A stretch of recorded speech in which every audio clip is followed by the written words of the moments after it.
Bom, boa noite.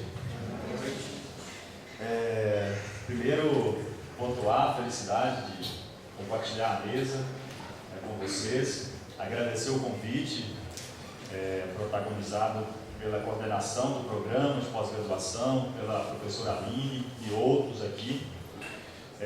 Agradecer a presença de movimentos, trabalhadores do Vale que estão aqui, também estudantes, professores, militantes, que compartilham esse momento. Bom, eu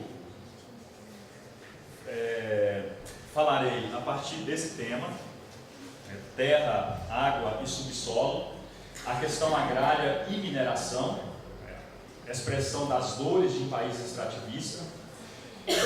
Além de professor na Universidade Estadual de Goiás, eu faço parte de uma rede nacional de pesquisa da mineração, que se chama Poemas, e que tem protagonizado um conjunto de pesquisas, intervenção, informação de base, junto a movimentos sociais, comunidades, trabalhadores e pesquisadores no Brasil.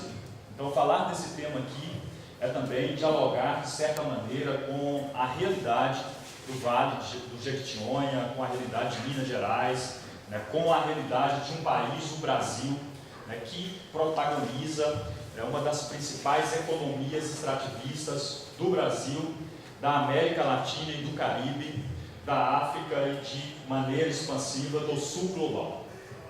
Bom, mas de maneira rápida eu queria comentar a importância desse encontro de estudos rurais, ao propor esse diálogo entre a literatura, entre a obra de Guimarães Rosa e o espaço social rural. Por que eu digo isso? Porque eu acredito que a literatura, com as suas peças, seus sentidos, suas narrativas, proposições, ela é peça simbólica e objetiva do mundo. Portanto, é fonte de leitura do sujeito, do espaço e da existência. Ela não se reduz a um adorno semântico. A literatura é também forma de adentramento no mundo. Além disso, ela palmilha as dimensões da existência humana. Ela enriquece o léxico da ciência, de qualquer ciência. Portanto, esse diálogo da ciência, de estudos científicos com a literatura, nós temos que aprender com ele. É uma vereda dadivosa da nossa caminhada enquanto pesquisadores. Esse diálogo com a literatura. Então, eu quero deixar sublinhado meu reconhecimento da importância de um evento que se propõe fazer esse diálogo com a literatura. Bom, então é isso. Eu fui apresentado, Ricardo, e eu inicio minha fala com essa imagem, que é uma mina a céu aberto. Possivelmente todos vocês já viram uma mina a céu aberto. Essa é uma mina a céu aberto. Ela se localiza no sudeste de Goiás, do estado de Goiás, no centro-oeste. É uma mina de nióbio, mineral chamado nióbio. É a segunda maior mina de nióbio do mundo. Em um país, o Brasil, que concentra 98% das reservas mundiais conhecidas de nióbio. Então, esta é uma mina a céu aberto de nióbio, hoje controlada pelo capital chinês, por uma empresa chinesa chamada CEMOC. Mas além de visualizar, de permitir visualizar uma mina a céu aberto, ela também permite visualizar o que nós chamamos de territórios de sacrifício. Ou seja, aí vivia comunidades camponesas com suas sociabilidades que foram expropriadas e a paisagem pilhada com a territorialização do capital mineral. Portanto, além de permitir essa análise do vínculo com a ação do capital extrativista, ilustra o que nós chamamos de territórios de sacrifício. Bom, esta é a estrutura do diálogo, do que eu vou dialogar com vocês.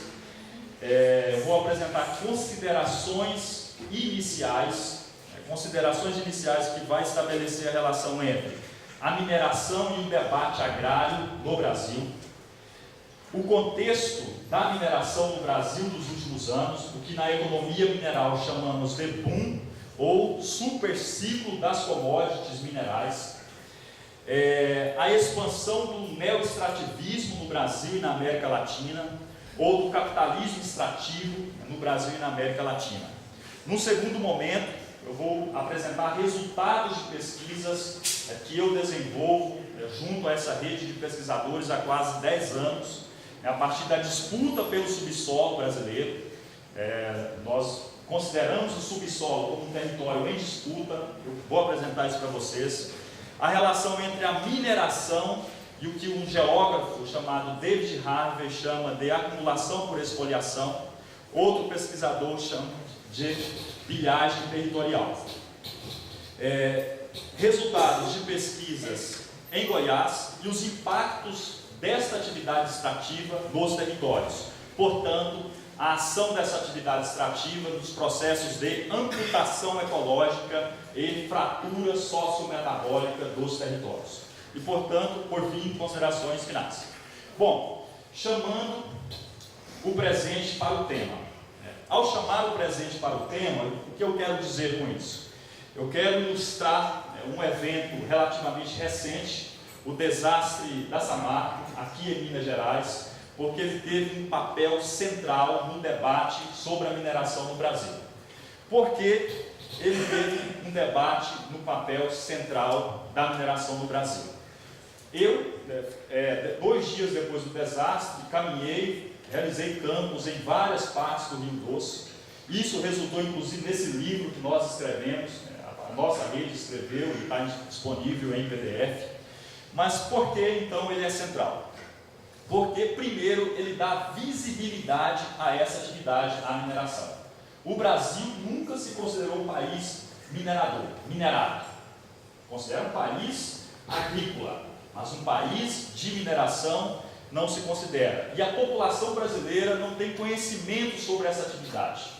Portanto, Mariana deu visibilidade à mineração, demonstrou essas mega minas a céu aberto, os impactos na saúde de trabalhadores, na comunidade, no ambiente. A mídia nacional, internacional, televisiva, impressa, deu visibilidade, projetou imagens deste desastre socioambiental.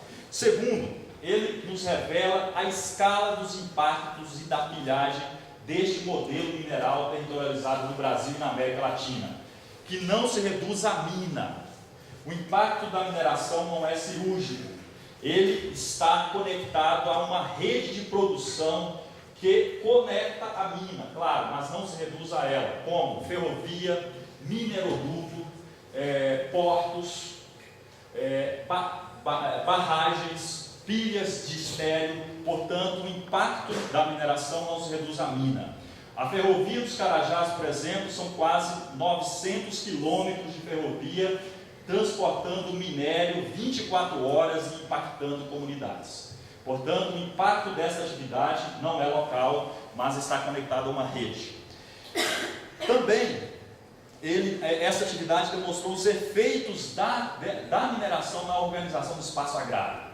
Foram quintais, casas, comunidades, roças, a água, impactado pela mineração. E, portanto, revela de maneira dramática a territorialização do que um pesquisador chamado Araoz chama de a dinâmica necroeconômica do capital nos territórios. Bom, o contexto. Entre 2002 a 2011, o Brasil e outros países da América Latina experimentaram o que na economia mineral chamamos de boom ou superciclo das commodities, devido especialmente à elevação vertical e rápida do preço de alguns minérios no mercado global, do preço de algumas commodities no mercado global.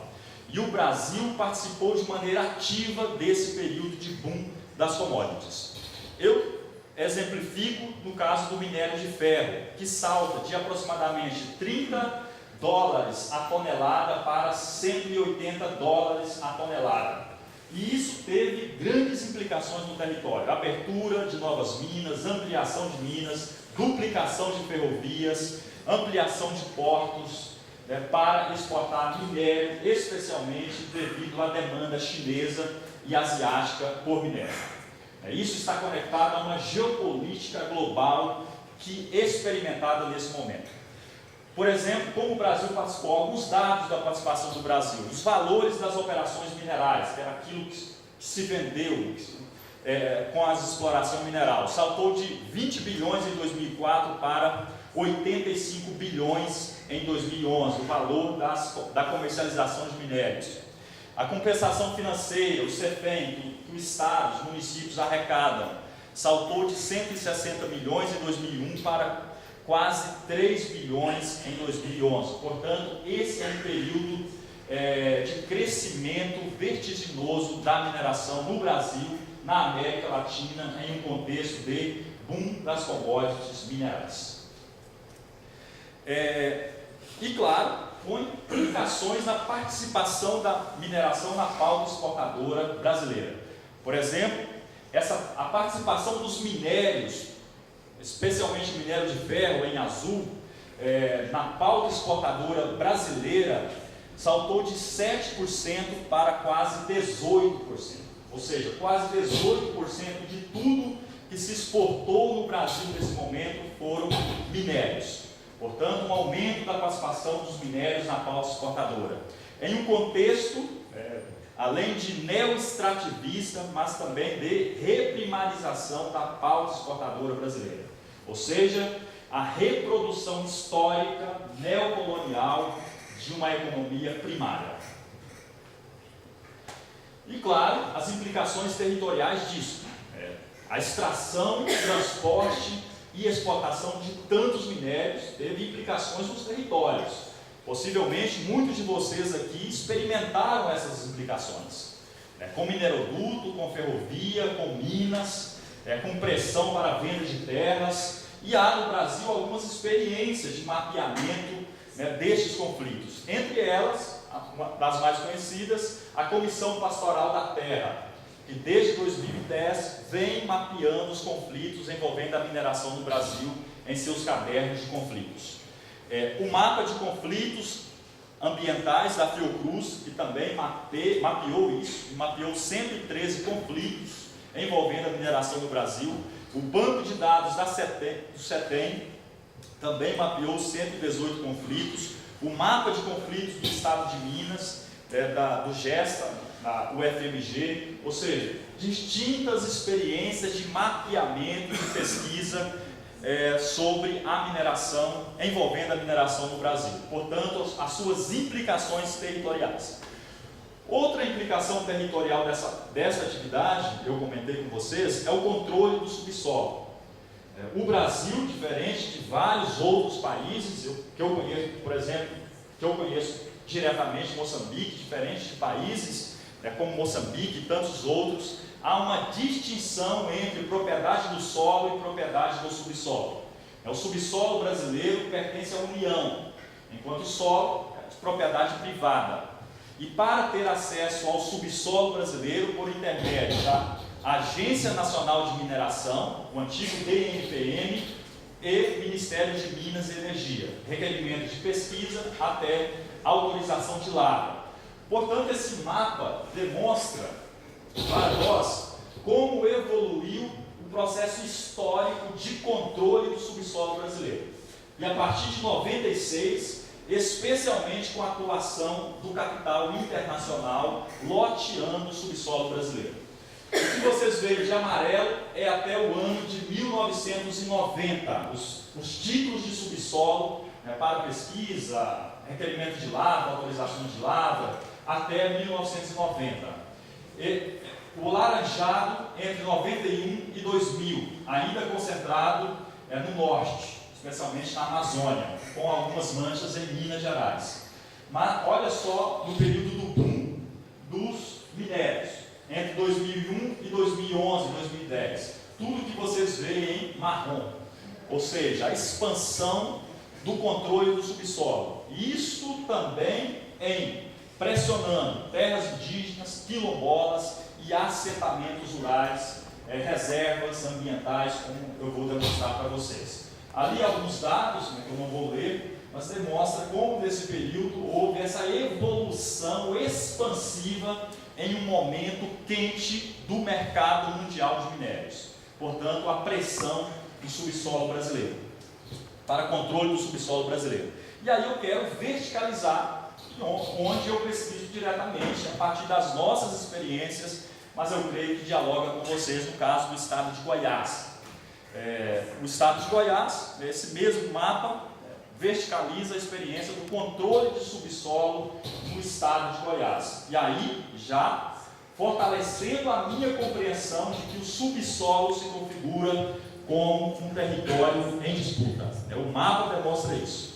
A concentração no norte de Goiás, dos títulos de subsolo, conflitua com comunidades quilombolas, assentamentos rurais, terras indígenas, camponeses, poceiros e proprietários. Portanto, é um território minado, né, da disputa mineral. Um exemplo, por exemplo, em Goiás tem a maior comunidade quilombola do Brasil, a comunidade Calunga. A comunidade Calunga quilombola de Goiás. Ela é um território de 253 mil hectares, 56 comunidades distribuídas em 3 municípios goianos. Os interesses minerários nesse território quilombola, né, se espacializa entre 116 títulos minerários que abrange uma área em hectare de quase 200 mil hectares, ou seja, quase todo o território quilombola está sob interesse mineral. E esta situação tende a complexificar diante de um projeto de governo que promete liberar esses territórios para o capital extrativista, tanto agrícola quanto mineral, né, além das terras indígenas. A pressão pelo subsolo e a promessa de abertura desses territórios para o capital mineral extrativista exemplifica para nós o apoio do grande capital a esse projeto nos últimos meses, especialmente em período eleitoral. Aqui também os assentamentos de Goiás. Eu mapeei, é uma pesquisa apresentada o ano passado, do mapeamento que realizamos em todos os assentamentos rurais do estado de Goiás. São 302 assentamentos rurais. Constatamos a sobreposição de títulos minerários em 172 deles. Ou seja, praticamente em quase a totalidade dos assentamentos já está espacializado em interesses minerários. O que já há experiências em diversas partes do Brasil de conflitos entre o capital mineral e assentamentos rurais, no Mato Grosso, no sul do Pará, né, já constatamos essas experiências empíricas. Aqui, só de maneira rápida, a participação de Goiás na produção mineral brasileira. É um estado com significativa extração de níquel, rocha fosfática, nióbio, ouro, cobre. Até o ano passado, a única mina a céu aberto em operação de amianto, né, crisotila. Portanto, é um estado com significativa participação na produção mineral brasileira. O terceiro, depois de Minas e Pará, o estado de Goiás é o terceiro estado com maior produção mineral do Brasil. Esse é um mapa dos grandes projetos, e esse mapa tem uma relação geográfica espacial com o mapa de controle do subsolo. Se vocês perceberem, os grandes projetos estão no norte, né, em áreas de maior pressão pelo subsolo do estado de Goiás. Então esse mapa dialoga, a espacialidade dele dialoga com o outro. Um problema que isso é uma pesquisa mais recente, né, em municípios minerados e não mineradores, porque os municípios são minerados, é a minerodependência. Esses municípios dificilmente conseguem diversificar a sua economia, né, a sua produção, e se tornam enclaves econômicos, ou seja, territorializa junto com a mineração o que nós chamamos de minerodependência.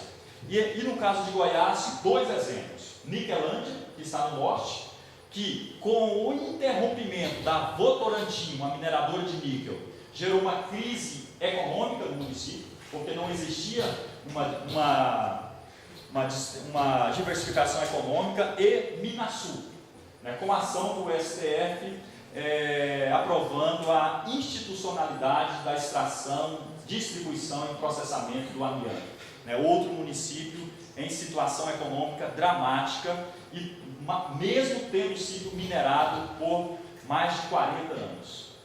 Com o fim da mineração, foi para a bancarrota econômica. Então, esse é um problema desses municípios minerados, a dificuldade de diversificar a economia, portanto, se tornam enclaves econômicos. Aqui, algumas imagens que ilustram os efeitos espaciais na paisagem dessa atividade. Portanto, o processo de amputação ecológica e fratura sociometabólica, ou seja, são paisagens que não vão ser reconstituídas, as intervenções nos ciclos dos ecossistemas, na própria identidade local, no curso das águas, né, da extração dos minérios que são exportados, portanto, atualiza o que Marx chamou no século XIX de fratura sociometabólica. A ação na paisagem e o conflito com as comunidades camponesas, outra imagem no estado de Goiás, e a expressão na paisagem dos impactos, né, desta atividade.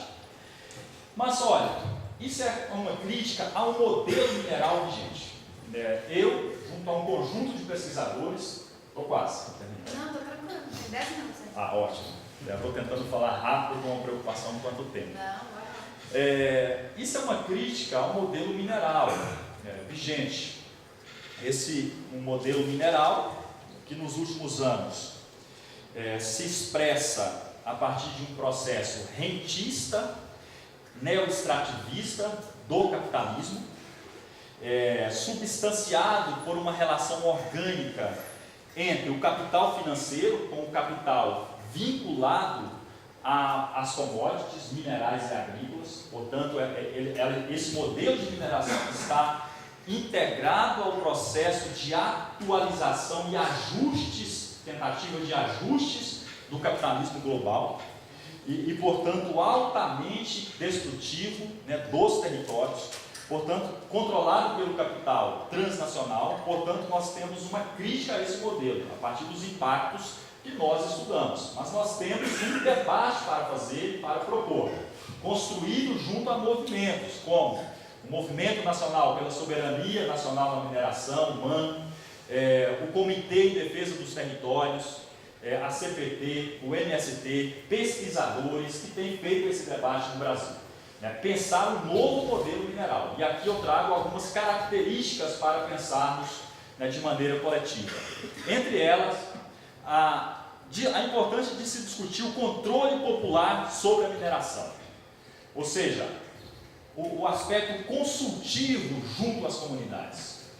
As comunidades têm esse papel também de decidir o interesse ou não, né, de seus territórios serem minerados, extraídos, exportados.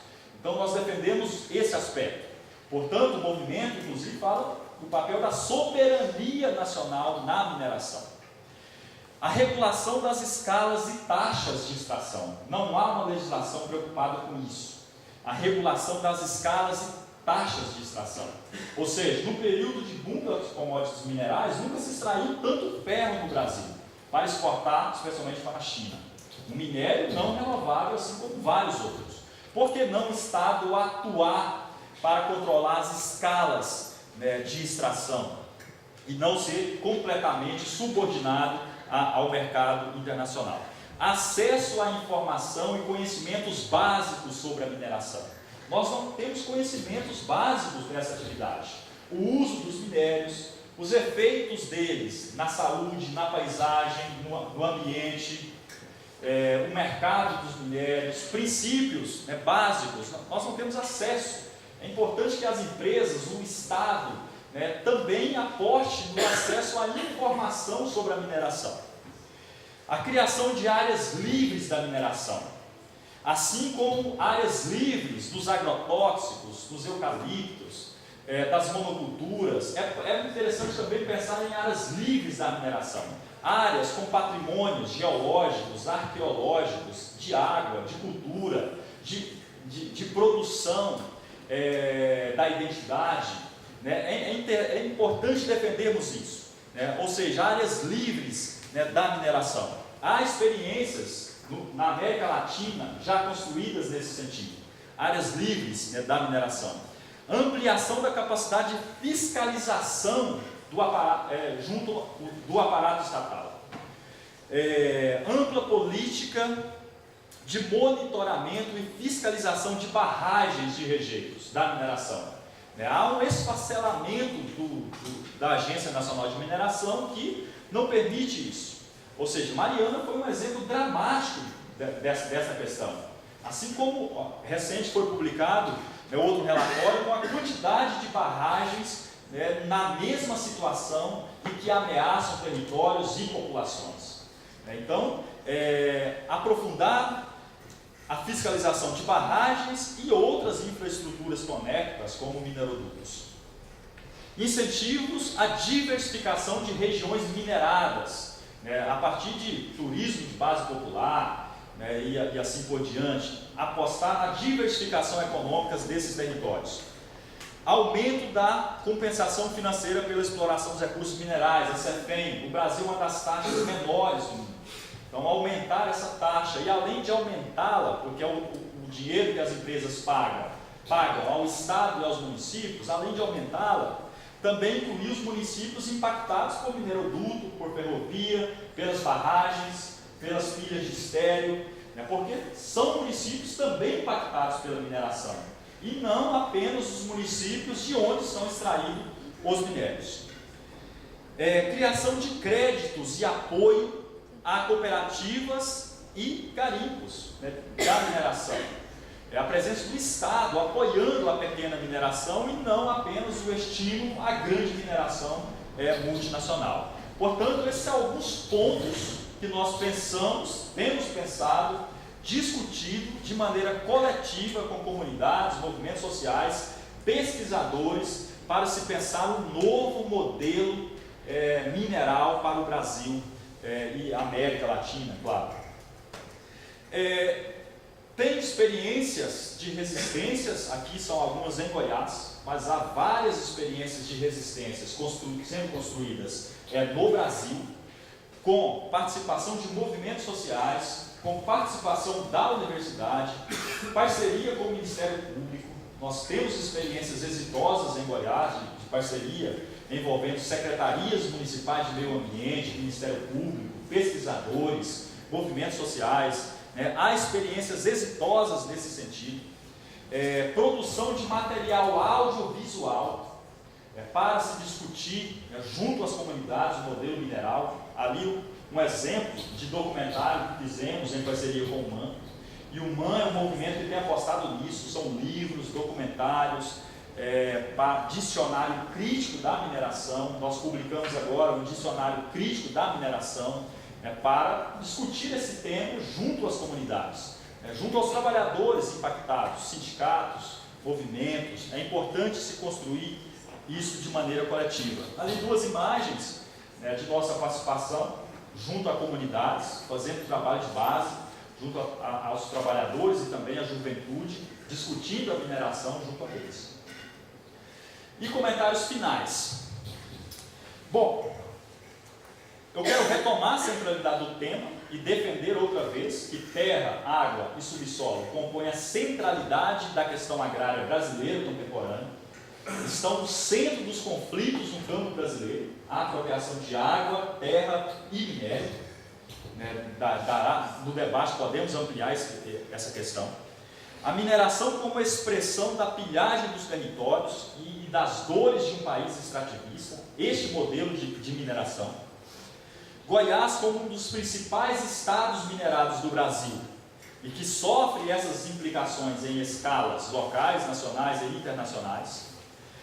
E outro componente, de maneira breve, o golpe de 2016 e a consolidação do Brasil de um modelo neoextrativista, liberal, conservador do governo Temer e a manutenção da política de expansão do setor mineral do Brasil e alguns componentes disso, por exemplo, mudanças na formatação da política mineral, criação da Agência Nacional de Mineração, com o fim do DNPM,